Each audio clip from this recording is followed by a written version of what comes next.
All right, joining me now, Mark Meckler from the Convention of States. Hey, Mark, how are you? I'm good. How are you this morning, Doc?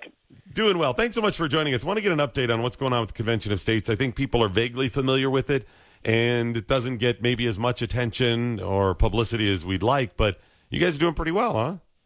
We are. It'll start getting more here pretty quickly. We just passed Convention of States, the resolution in Texas, making Texas the 11th state. I expect actually today that this resolution will pass in Missouri, making us pass the one-third mark, the 12th state.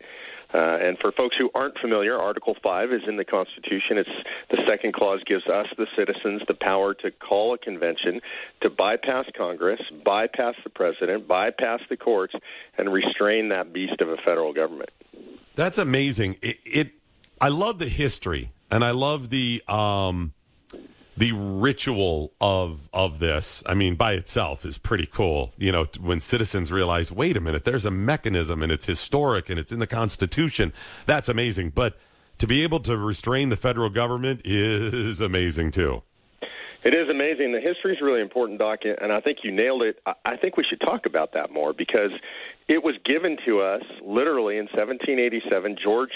Colonel George Mason from Virginia stood up and addressed the convention, the original Constitutional Convention, and said that we were missing something in the document as drafted. This is 2 days before the end of convention. And he stands up and he says, we've given Congress the power to propose amendments, but we haven't given it to the people, and we need to do that. And he asked a question which I think is relevant today. He asked the men assembled if they believed that a federal government that became a tyranny would ever propose amendments to restrain its own tyranny. I wish we had video because I bet they laughed. The answer was no then. It's no now. That's why they gave us this power to bypass Congress and the federal government.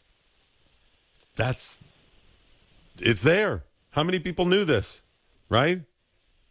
Honestly, very few people still today even know about it. In our organization, in the Convention of States Project, there are 2.2 million folks all across the country who are involved in every state legislative district.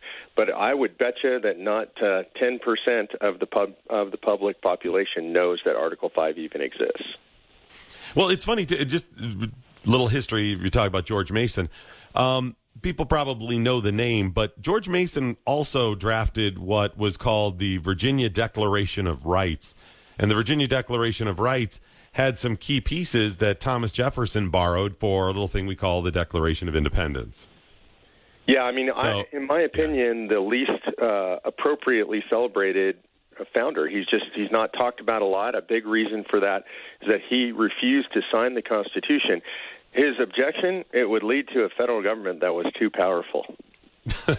Oh, well, that'll never happen. Exactly. That silly guy. Okay, so that's the basis for the legal action of a Convention of States. And when did you guys start this? Because this was a while. This is like 5-6 years ago, right? We're actually, August of this year will be 4 years that we're in. And we started it because a guy by the name of Mike Ferris, who is also the founder of the homeschool movement in America, came to me and said, look, we can keep electing people and hoping that things will change, but we've been doing that and it's not working. And he said that the reason was that we had a structural problem. It wasn't a personnel issue. It's that the federal government had grown beyond its original limited enumerated powers. The courts had allowed that to happen and encouraged that to happen. Congress had done it. Presidential administrations had done it. And until we fixed the structure, we could send as many good people to Washington, D.C. as we wanted. So that's what we did. We started this project 4 years ago. Literally, providentially, at the same time, Mark Levin was writing the book Liberty Amendment, which is about this subject. And again, I say providentially because we launched this project and Mark launched his book the same week. We didn't know that was coming. Wow. Was your early meetings at Mount Vernon, Washington's home? There was a meeting, again, I keep using the word providential, and I apologize for that, but that's just what happened. There was another organization that brought a bunch of legislators together to start talking about the rules for such a convention, and the very first one, which was about 4 years ago, was definitely held at Mount Vernon. So then you have put together at some point the structure that people are signing on to, what do you call it? What is being passed in each state? Is it a So bill? This runs through an organization that people can find online at conventionofstates.com, and the structure goes like this. We are proposing what's called a subject matter convention. That means the resolution being passed in each state, in all 11 states, and hopefully today 12 states where it's been passed, is identical or roughly identical, and it proposes that we talk about three things in convention. First is anything that would restrain the federal government in a fiscal manner. Second is anything, and this is my favorite, that would impose scope or jurisdictional restraints on the federal government. This is where we can tell them, oh, no, you can't touch education. Oh, no, there can't be an energy department. And then the third one is anything that would impose term limits on the federal government. When we talk about term limits, you think about Congress, and that's right, but it's also the courts, like the Supreme Court. It's also federal bureaucracies, federal employees. So those are the three subject matter areas for discussion at a convention. But what is this? Is this a bill that each house would pass, each state? It's actually called a joint resolution. That's a really important distinction because bills or regular legislation have to be passed by both houses and then signed by a governor. Resolutions only passed by the houses themselves, so it requires no governor's involvement. And then what becomes of it? You have to have a certain number, and what happens? Yeah, the way it works structurally is it takes 34 states calling the convention. So today when we pass Missouri, that'll have us over the one-third mark. Once 34 states call, then Congress has a role according to the Constitution. The role is only this, to call the convention. That means name the time and place for convention. And once that happens, the convention gathers. Each state sends as many or as few delegates as they want, though each state only gets one vote. They meet. They elect their own officers. It's just like a legislature. And then they begin to debate amendments. And what happens with the debate then? Is there anything binding? No, and this is another really important thing, Doc. You hear people say, oh, my gosh, if they get together in convention, who knows, it'll be crazy. Well, the answer is there are rules. They're bound, first of all, by these three subject matter areas. They can't discuss anything else. But importantly, anything that comes out of convention is merely a suggestion to the states. In fact, I often call it a suggesting convention. And then anything that comes out of that has to be ratified by 38 states, three-quarters of the states. Okay, so this would be a major step. And then if these suggestions come about, let's say it's a balanced budget amendment or something like that, then the the amendment would be written, and then you would try to get it ratified. Is that how it would proceed? That's exactly it. Then there would be another huge fight nationally. Luckily, we'll have a big army in the field. Already 2 million plus. We're shooting for 10 million by the end of the year, and people would start to obviously lobby their own legislatures. Citizens, grassroots would lobby their legislatures for or against whatever amendments have been proposed. This would be a pretty big platform, and I think empowering to the people, so I like it. There are a lot of people over the years who've called for a constitutional convention, and the difference there is you could potentially open up the floodgates for rewriting the entire thing as opposed to enforcing parts that are not enforced now or finding or adding amendments that would do certain things. But that's not the case here. No, and that's a really important distinction. You'll hear opponents of this try to call it a constitutional convention. I can tell you as a constitutional attorney, there's a huge difference. That means starting from scratch. That's what we did in 1787. We're not doing that here. There's nobody that supports that would be in favor of this. You know, Glenn has come out. He's a huge fan of using Article 5. All the big talkers are in favor of it. Almost all major constitutional lawyers are in favor of it. The Constitution is not at risk. We're trying to go back to something more like the original Constitution. Yeah, you mentioned 1787. We had the Articles of Confederation before that, and the federal government was a little too weak. The reason we have the Constitution now is because of the Constitutional Convention, 10 or whatever years after the Declaration of Independence and the Articles of Confederation. Yeah, that's right. And what happened is all the states sent representatives, what we call commissioners, to this convention.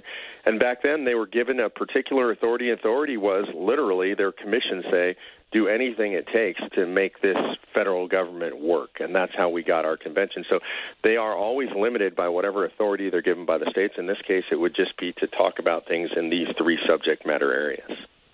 Now, if the good news here is, if first of all, you're giving power back to the people and the states and restructuring thing, or that's kind of the intent, which is good. But even going through with a a convention of states like this, you're empowering people in the states.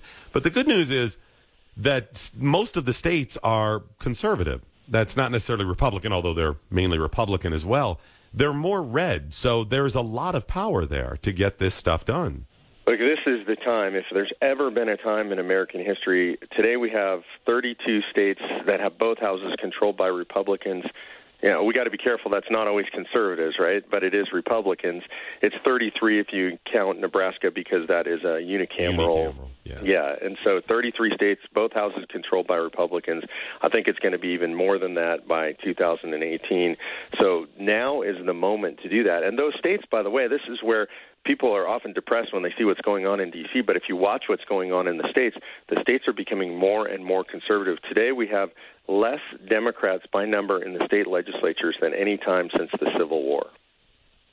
That's huge. And like you said, that can be dangerous as well with the Republicans, but at least we have a better shot now than we would have had in the past.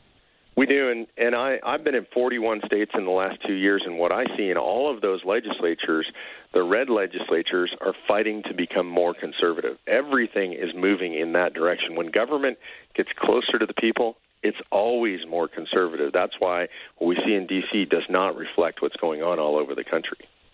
How quickly do you think this you guys could get enough states to get this called? You know, I always hate to make predictions because my crystal ball hasn't been working very well lately. Sure. I would say there is a decent shot at getting this done in 2018. The momentum is there. The left has recognized this, Doc, and this is really important. If you want to know whether you're actually having an impact, look what your enemies are doing. On Good Friday, 230 of the most radical progressive groups from all over the country, everything from Common Cause and Democracy 21, NAACP, ACLU, Planned Parenthood, et cetera, they all signed a letter, a coalition letter, against Convention of States.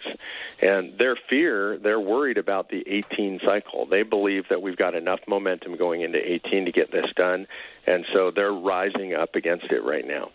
Well, and we know that there are a couple of ways to get a constitutional amendment passed, and one of them is through the states as well.